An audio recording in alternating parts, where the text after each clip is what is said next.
Engkau berbicara melalui hamba-Mu, dan kami siap untuk mendengarkan. Di dalam nama Tuhan Yesus kami berdoa dan mengucap syukur. Haleluya, amin.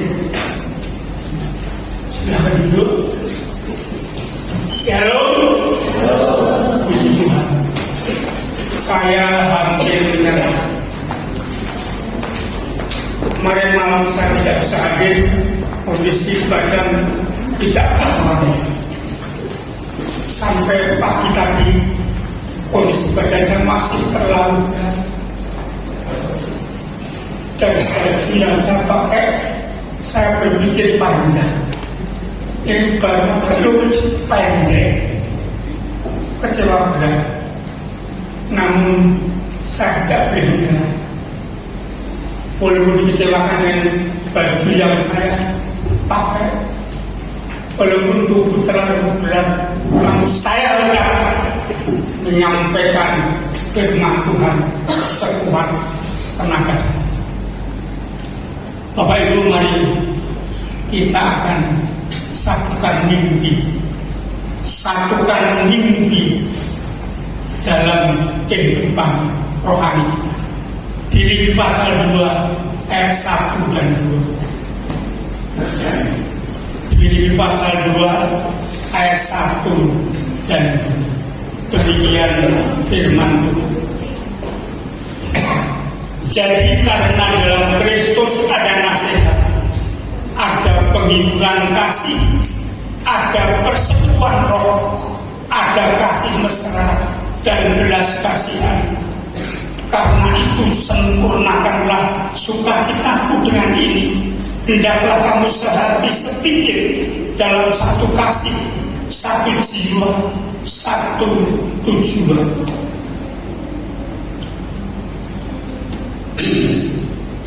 Kita masing-masing harus punya mimpi, khususnya mimpi kehidupan kerohanian kita. Banyak gereja bermimpi, bahkan mereka tidak sadar mimpi mereka sama dengan mimpi murid-murid pada waktu itu. Murid-murid orang-orang Yahudi pada waktu itu, bahwa menempatkan Yesus Kristus untuk memperkaya dalam fisik dan dunia saja. Sehingga gereja-gereja mengejar sebanyak-banyaknya jiwa. Itu tidak salah. Banyak gereja mengejar bagaimana diberkati secara jasmani dan melupakan mimpi yang sebenarnya, yaitu tentang kehidupan rohani. Sehingga banyak orang kaya tergelincir, banyak pendeta tergelincir, banyak pelayan Tuhan tergelincir karena mimpinya hanya mimpi menjadikan Yesus Raja dunia. Kalau menjadi orang Kristen pasti kaya, kalau menjadi orang Kristen pasti diberkati, kalau menjadi orang Kristen pasti secara dunia. Itu tidak salah. Itu tidak salah. Tetapi mari selain itu kita mimpi, menyatukan mimpi itu kehidupan rohani kita yang semakin kokoh, semakin kuat, agar kehidupan rohani kita semakin diberkati Tuhan.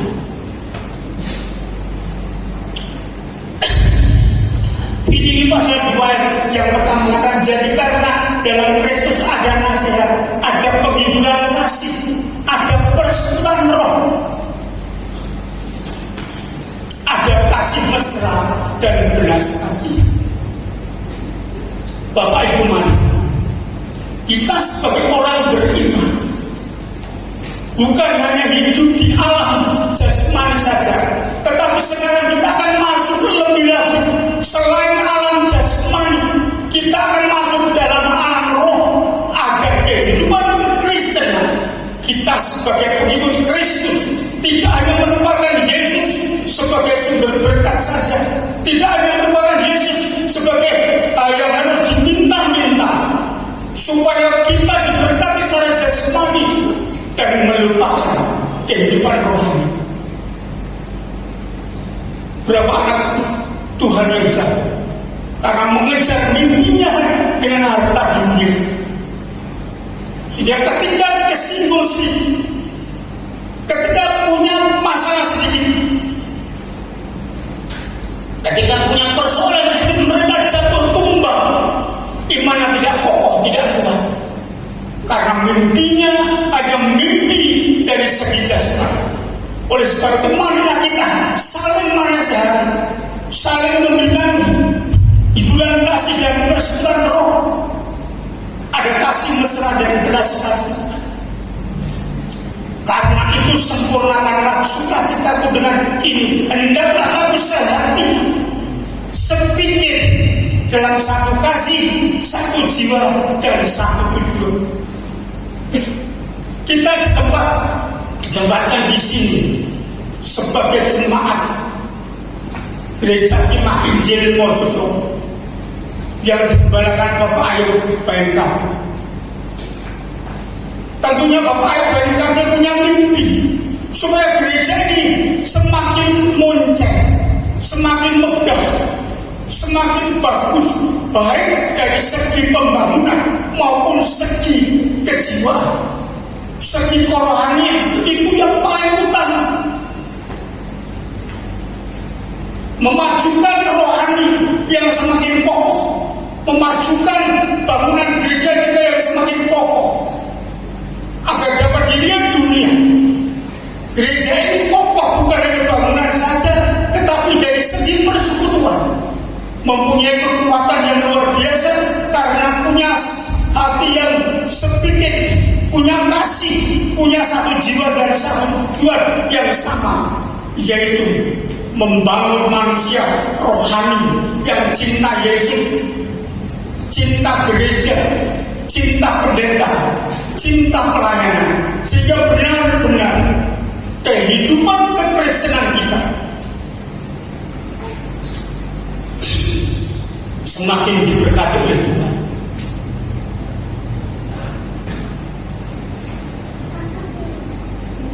Oleh sebab itu Bapak Ibu dan Saudara sekalian, mari kita tunjukkan bahwa kita ini orang-orang yang hidup dalam mimpi rohani.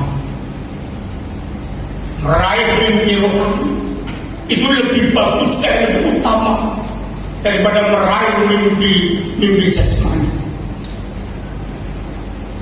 Andai kata saya hanya bermimpi saja jasmani, maka saya akan jatuh karena fisik saya sudah tidak mendukung. Kehidupan jasmani saya sudah tidak mendukung lagi untuk meraih mimpi, untuk disebut anak Kristus, untuk disebut pengikut Kristus, yang kadang ada jaminan dan hal apa saja. Tetapi kenyataannya hidup saya dalam hal fisik dunia seperti ini. Kalau mimpi saya telah taruhkan hanya sendiri, jasmani saya sudah jatuh dan menyerah, maka selain kehidupan jasmani, kita akan lebih mengutamakan mimpi kehidupan rohani. Maaf katakan saya padu-padu. Oleh sebab itu kita bangun bersama Bapak Pendeta Ayub Bayangkap, bersama Ibu Yohana Ayub Bayangkap, bersama para pengurus gereja, bersama seluruh jemaat yang ada saat ini, bahkan seluruh jemaat yang ada di tempat ini. Kita akan meraih mimpi untuk memajukan iman kita, saling bergandengan tangan satu dengan yang lain, saling menasihatkan satu dengan yang lain, supaya kita dikuatkan persahabatan iman kita di tempat ini akan dibangun, supaya gereja kita ini semakin kokoh, kuat, karena mimpi setiap jemaat bersatu, sepikir, satu kasih, satu jiwa, dan satu tujuan.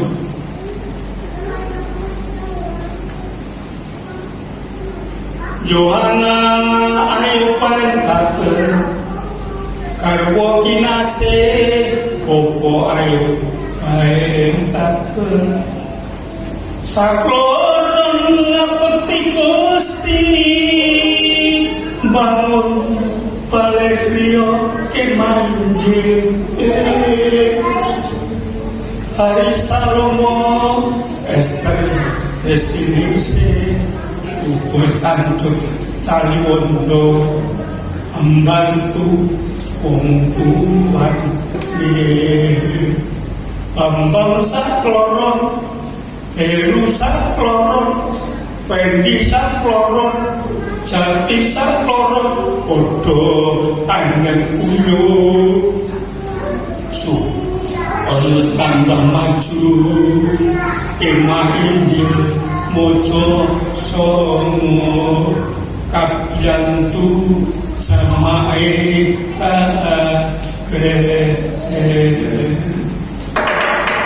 Tuh ingkang rekto langit dan bumi Kaulo pasrahkan besar Kaulo sedoyo keluarga geng Dijake Pak Injil jamaah Mojo Songo Paduka berkahi kaulo sedoyo Tinipeno rubedo sakit penyakit Paduka paringi kiatan dumateng kaulo sami menggah samsamun cenipun dijake Pak Injil ing Mojo Songo kaulo pasrahkan diri menika tanggal 1 Januari ngantos ukuting tahun 2009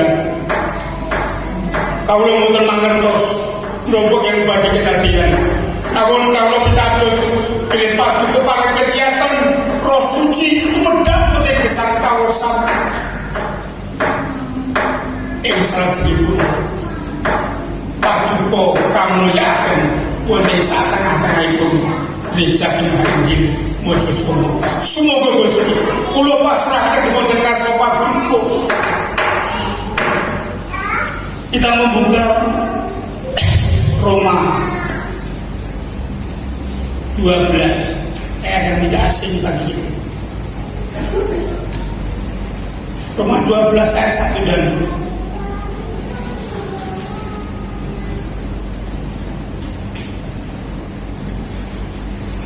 Karena itu saudara-saudara, demi kemurahan Allah, aku menasihatkan kamu supaya kamu mempersembahkan tubuhmu sebagai persembahan yang hidup, yang kudus, dan yang berkenan kepada Allah. Itu adalah ibadahmu yang sejati. Apa yang akan kita persembahkan kepada Allah? Mobil, uang, pangkat jabatan tidak ada artinya kalau kehidupan kita sepenuhnya tidak kita serahkan kepada Tuhan. Sebab di sini berbicara persembahan yang kudus, yang berkenan kepada Allah adalah persembahan tubuhmu sebagai persembahan yang hidup dan yang kudus, yang berkenan kepada Allah. Itu ibadahmu yang sejati. Kalau selama ini kita berpikir dengan pangkat jabatan kita andalkan. Kalau selama ini kita berpikir uang kita yang kita andalkan. Kalau selama ini kita berpikir kemampuan kita yang kita punya, itu sia-sia secara manusia. Baik ini. Tetapi kalau kita tidak menyerahkan hidup kita sepenuhnya, tubuh kita sebagai persembahan yang kudus, yang berkenan kepada Allah, tidak ada artinya. Oleh sebab Bapak Ibu dan saudara sekalian, kita melupakan semua yang utama, kita serahkan tubuh, jiwa, roh kita ke hadapan Allah agar kita berkenan kepada Tuhan. Sebab tanpa sia-sia kita akan kecewa, akan sia-sia. Oleh sebab itu mari tahun baru ini, mulai 1 Januari kita sadar bahwa persembahan yang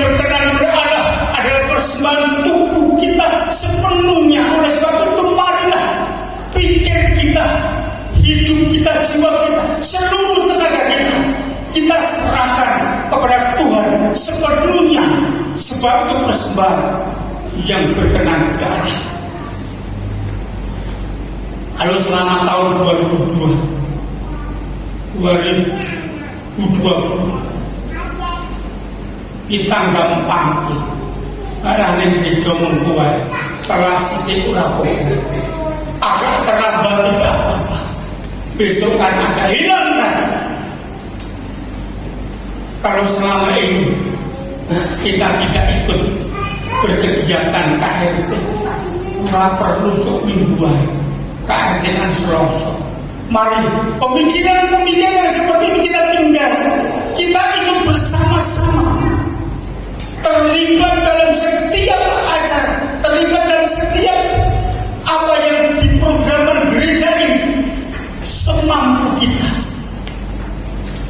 Inilah tubuhku, aku persembahkan kepadamu,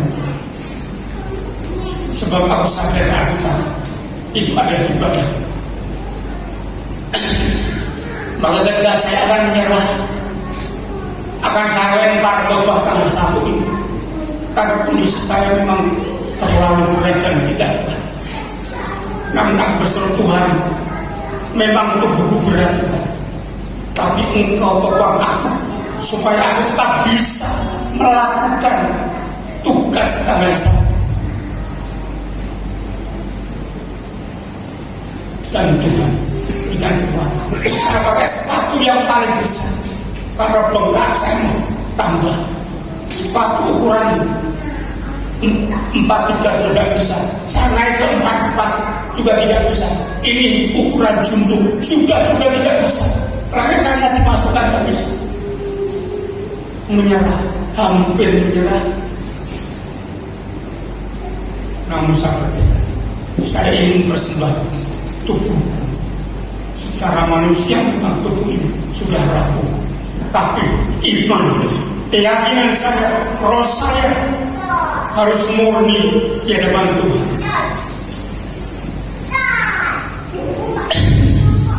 Janganlah kamu menjadi serupa dengan dunia ini, tetapi berubahlah oleh pembaharuan budimu, sehingga kamu dapat membedakan manakah kehendak Allah, apa yang baik, yang berkenan kepada Allah, dan yang sempurna. Akhirnya hidup kita nanti akan disempurnakan oleh Allah di dalam Yesus Kristus,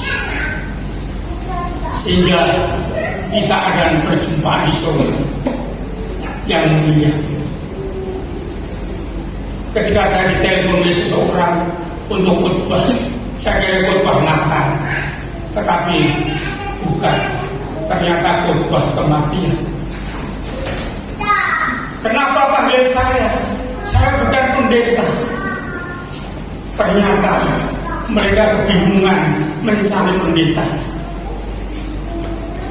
Saya mikir, apa kita bergereja atau tidak punya gereja atau hal yang lain. Tetapi saya sebagai penginjil jalanan, saya sedia untuk datang menyampaikan khotbah kematian. Bapak Ibu, jangan seperti ini. Mari kita sikapi hidup rohani kita. Kita rajin berkegiatan di mana kita ditempatkan Allah, di mana kita ditempatkan Allah. Kalau saat ini kita ditempatkan di gereja Kemah Injil Mojosowo yang mari kita terlibat di dalam, agar kalau ada apa-apa secara administrasi, secara kebutuhan, kita tidak bingung.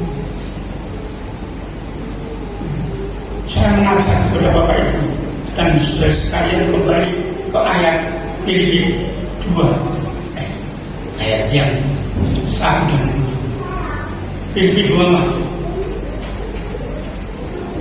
Filipi 2, monggo kita buka. Ya, baik.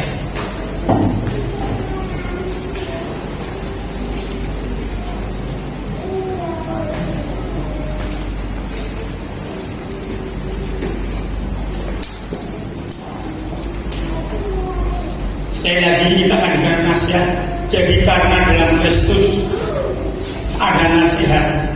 Ingat, dalam Kristus ada nasihat. Jangan nasihat yang lain. Ada penghiburan kasih, ada persekutuan roh, ada kasih mesra dan belas kasih. Mari kita gunakan ini agar kita kuat, mampu satu dengan yang lain. Jangan mencari kepentingan sendiri, jangan menjadi pecundang sehingga menjatuhkan satu dengan yang lain. Karena itu sempurnakanlah sukacita dengan ini dalam kamu sehati sedikit. Ingat, sehati sedikit. Jangan menjadi pecundang. Supaya gereja ini mampu kokoh-kokoh dalam hal kerohanian. Jangan sampai menjatuhkan. Apa artinya kita ke gereja? Apa artinya kita rajin ke gereja kalau kita hanya menjadi pecundang rohani? Tinggalkan jauh-jauh, setan akan masuk dan akan terbawa kalau kita menjadi pecundang rohani di dalam gereja. Sebab itu sempurnakan sukacita. Hendaklah kamu sehati sedikit dalam kasih, satu jiwa, satu tujuan, supaya kita bersama-sama sadar dan menyadari bahwa kehidupan kekristenan kita membutuhkan persatuan satu dengan yang lain, dan kita saling dikuatkan satu dengan yang lain, saling dibutuhkan satu dengan yang lain. Akhirnya kita akan mampu bertahan dalam iman keyakinan kita, dan ketika Allah memanggil kita, kita pasti masuk. Kita pasti masuk. Oleh sebab itu Bapak Ibu, saudara sekalian, mari di tahun yang baru ini kita satukan kita satukan mimpi kita agar gereja ini semakin kuat dalam segi rohani dan dalam segi pembangunan. Kita sudah melaksanakan renovasi, sedang berjalan di Pak. Halo Pak Tomo. Iya, dananya masih kurang ya Pak Tomo. Nanti sebentar lagi ada seri yang akan dibuat Pak Anton. Mari kita bersama-sama terlibat menurut kemampuan kita masing-masing, agar pastori gimana hamba Tuhan bertempat tinggal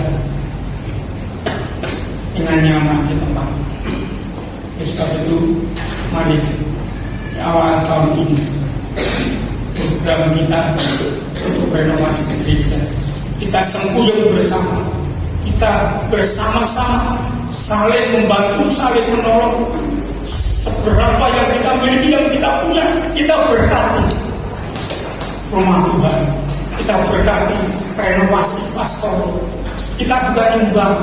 Tuhan ini sudah kaya, Tuhan ini sumbang. Kita tidak nyumbang Tuhan. Kita memberkati rumah Tuhan, kita memberkati pastor Tuhan. Jadi kita diberkati Tuhan untuk menjadi berkat. Jadi bukan nyumbang, istilahnya bukan nyumbang gereja, bukan nyumbang pastor, tidak, bukan nyumbang pendeta, tidak, tetapi kita diberkati Tuhan dan kita kembali memberkati, sehingga kebutuhan-kebutuhan gereja ini, kebutuhan-kebutuhan hamba Tuhan, kebutuhan-kebutuhan seluruh pengurus, kebutuhan-kebutuhan seluruh jemaat akan kita dukung bersama-sama, sehingga nama Tuhan dimuliakan. Mari sekali lagi kami mengajar kita bersatu membangun rohani, membangun desa Tuhan. Tuhan Yesus memberkati. Amin. Bapak di surga, terima kasih firman-Mu yang sangat sederhana. Engkau sempurnakan Roh Kudus agar cepat mengerti hamba-Mu yang terbata-bata dan kondisi yang lemah ini, yang saya sampaikan barangkali kurang jelas atau mungkin tidak jelas. Sempurnakan ya Tuhan Roh Kudus-Mu, sehingga jemaat-Mu mampu jemaat mengerti maksud rencana Tuhan melalui kebenaran firman-Mu saat ini. Terima kasih Bapak, kami serahkan semuanya di dalam tangan kuasa Tuhan, di dalam nama Tuhan Yesus. Kami berdoa dan mengucap syukur. Haleluya. Amin. Pak Inas kembalikan.